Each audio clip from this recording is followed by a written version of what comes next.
Hi, this is Michael Davis of Speaking CPR. Welcome to our bonus video in the 7 Keys to be a Successful Speaker video series.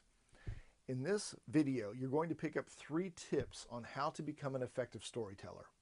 Storytelling is a big part of my business, and storytelling is also an anchor of great presentations. Think about speeches that you've heard recently. If they were memorable, why were they memorable? Chances are because they had good stories in them. So you're going to pick up 3 tools that I've learned from some of the best speakers and storytellers in the world, and actually Hollywood screenwriter named Michael Haig. These individuals have taught me how to craft stories that grab people's attention and keep you on the edge of your seat. Tip number 1 is, how do you bring a story to life? A challenge that many people have when sharing their narrative is that they give the story in what I call a reporter style. They tell you the facts and figures. For example, Patty was a well-dressed woman in her early 60s. Clearly, by the way she was dressed, she was well-to-do. When she approached me, she was very nervous. She told me how upset she was and frustrated because she had to give a speech that she didn't think she could perform very well. That's reporter style. The key to bringing the story to life is dialogue. Using dialogue means that you tell the narrative through the characters' voices in the way they would, using their emotions. So in the same story that I just told about my client Patty, I could say, as she approached me, I noticed that she was very well dressed. Smart business suit, just enough jewelry to let me know that she was well-to-do, not ostentatious. But she approached me with a look of concern on her face. She walked up to me and she said, "I understand you're a speech coach." I said, "Yes, I am. How can I help?" She said, "Oh, I don't know. I've done something really stupid. I hope you can help me." See, by putting you in the scene and hearing how people say their various lines and how others react to those lines, it creates more emotion and it feels like more of an experience and not just a report. This is a big challenge for a lot of people, and it's what can separate great, memorable speeches from ordinary ones that people say, well, that was nice, but they quickly forget it. So the first tip is to use dialogue to bring your story to life. Now, the second tip is to use what I call the skeletal story structure. I've created a series of Kindle books that are called Sell More with Stories. And in 2 of those books, I talk about 14 separate C's. Those are ideas or tools that you can use. Each begins with the letter C. The first set is called Sell the 7 C's to Sensational Storytelling. The second set, very creative, I think, is Sell 7 More C's to Sensational Storytelling. I know, I'm a creative guy.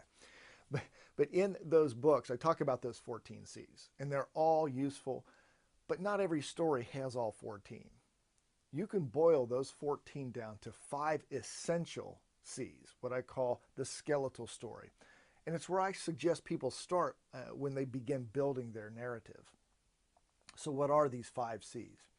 The first is characters. You have to have compelling characters that people have a rooting interest for. The second C is conflict.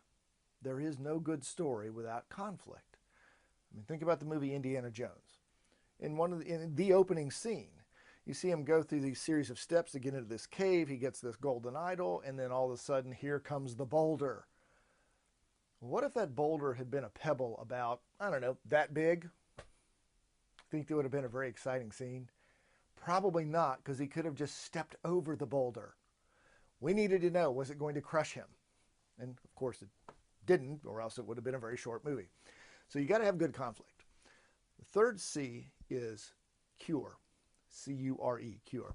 That's the scene where the main character has a life-changing lesson learned.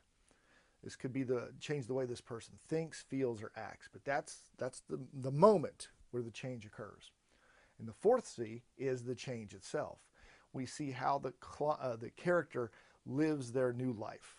They act differently, they think about the world in a different way, or they just feel differently about life. And the fifth C is the carry out message.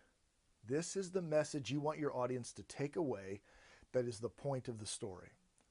So start with your skeletal structure. This is a big challenge for a lot of people.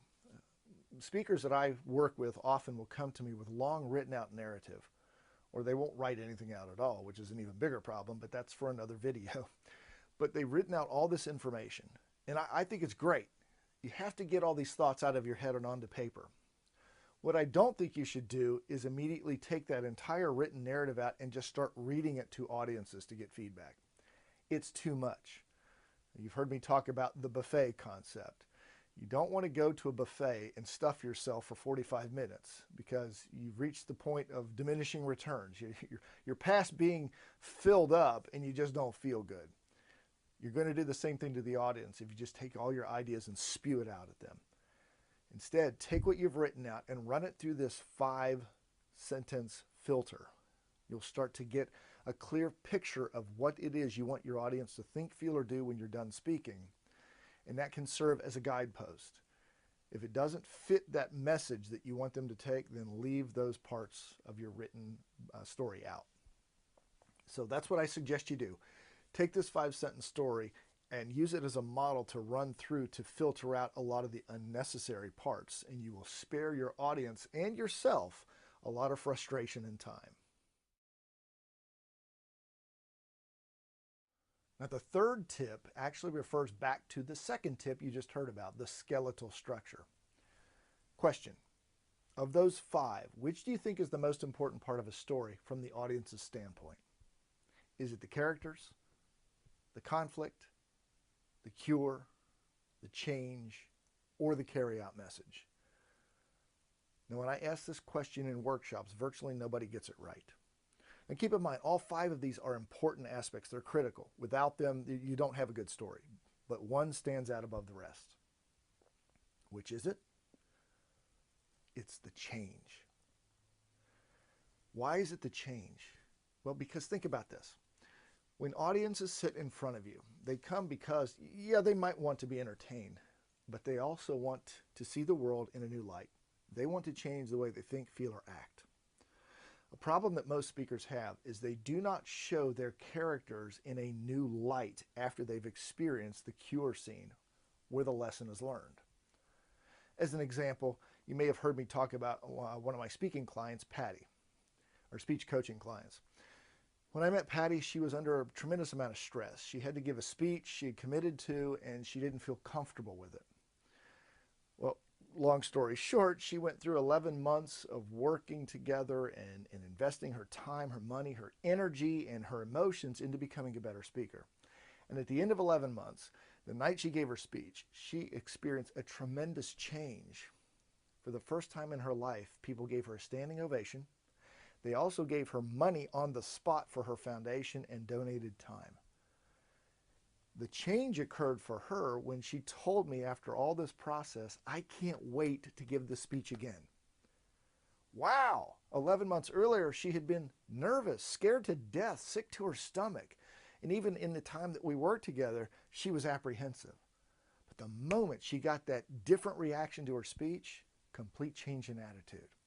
And that's the change that my audiences want also when I'm talking to them about improving their speaking skills. So by far the most important is to show the change in your character, the new way of thinking, feeling, or acting. You do that and you'll have people clamoring for whatever it is you're offering, and they'll probably want to hear you speak again. Show the change.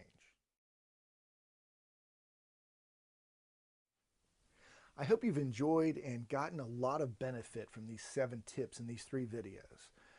If you will just take each of these tips and test them out 2 or 3 times in your next speech, you'll get feedback, find out which parts work, which don't, throw out what doesn't work, keep what does. I promise if you do this, in the coming months, you'll become a much more impactful speaker. And one of the challenges in any program like this video series, is that we can only go so deep. We only have a little bit of time, so we can just scratch the surface. If you're like me and want to become a master speaker, it takes a lot more work and a lot more education. And for that reason, I have created a teleseminar series called, not coincidentally, The 7 Keys to be a Successful Public Speaker. If you'd like to dive deeper into this subject, this teleseminar series is for you. Not coincidentally, the series is called 7 Keys to be a Successful Public Speaker. So what exactly will you get? Well, first of all, you will gain a deeper understanding of the 7 ideas talked about in this video series. We're going to dive deep. Much like the old miners out west in the 1840s in the United States who were digging for gold to find their buried treasure and their fortune, we're going to do the same thing. We're going to stay focused, but you're going to have a much deeper understanding, and you're actually going to have exercises where you can create your foundational concept, your supporting points, your openings, your conclusions, and your best stories. So that's what you'll walk away with. You'll have a repeatable, proven process that you can run every future speech and story through. This will save you a lot of time, frustration, aggravation, and it could make you a lot of money because you could create a sellable speech. Now, how are we going to do this? We'll do it in 5 75-minute sessions. Actually, 60 to 75 minutes on a weekly teleseminar call. One of the advantages of this is that people from all over the world tend to sit in on these teleseminars. So you'll have a chance to meet with people who are like-minded, who want to become better speakers. I highly recommend that people that run through these teleseminars team up, give each other feedback. You can learn how to coach one another. That will speed up your learning process also. You'll also receive a downloadable PDF workbook, or what I like to call a playbook. This should be fun, not work. So you'll take each of the ideas and begin to create the next version of your speech. In addition, you'll have access to recordings of each of these programs within 24 hours of each session. I'm a big believer in repetitive learning. Everyone has their own learning style. For me, if I listen to a recording 3 times, it seems to sink in a lot deeper and I start to get an entirely new perspective on that subject. So you'll have access to those recordings in MP3 format.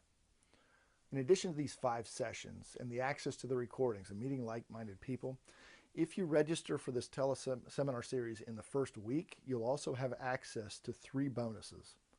Number 1 is a checklist that you can use when you're creating your speech. I have found this to be useful in saving me time, but more importantly, making sure I don't leave out important parts of my speech. That's the first bonus. It has a $29.95 value. The second bonus is a storytelling checklist. Like the first one, it is a way for me to make sure I'm not leaving out important parts of my story and that everything that needs to be in there is.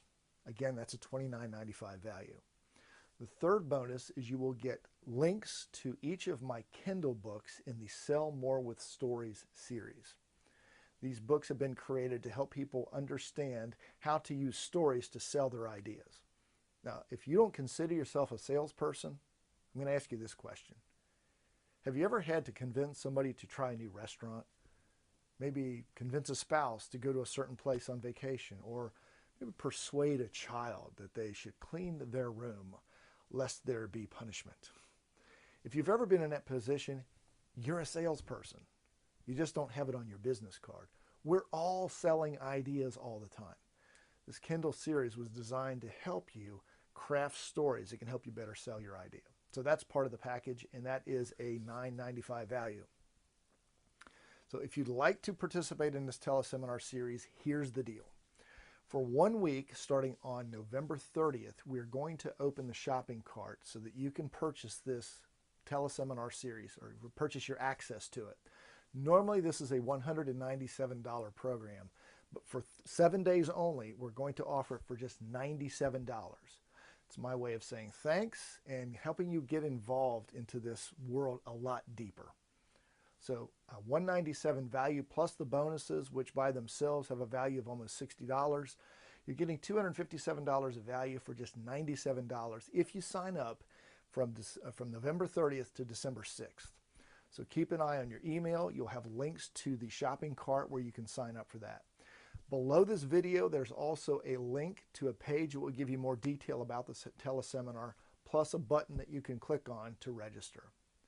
So I hope you've enjoyed these 7 tips. Put them to use. Even if you don't go to the teleseminar series, these will help you. But if you want to dive deep and become a master at speaking and storytelling, check out the teleseminar series. Join us. We'll start December 13th. We'll go for 5 weeks. We look forward to seeing you there. Whatever you do, always stand up and speak up so that you can stand out from the crowd.